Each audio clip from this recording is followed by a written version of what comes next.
अस्सलामुअलैकुम, मैं हूं हुरैन फातिमा और आप देख रहे हैं हिमायती न्यूज HD चैनल।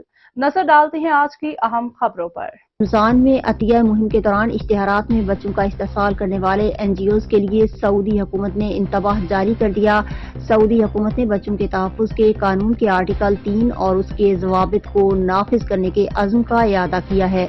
इंसानी वसाइल और समाजी तरक्की की वजारत ने कमर्शियल मार्केटिंग और इश्तिहारात में बच्चों के इस्तेसाल के खिलाफ NGOs को मुतनब्बे किया है। इस तरह के खदशात सामने आने के बाद के इश्तिहारात में दिखाए जाने वाले मनाज़र बच्चों पर मनफी असरात मुरतब कर सकते हैं और इनमें तशवीश, तनाव और हरासगी पैदा करने का सबब बन सकते हैं। सऊदी हुकूमत की जानिब से ये इकदाम सामने आया है।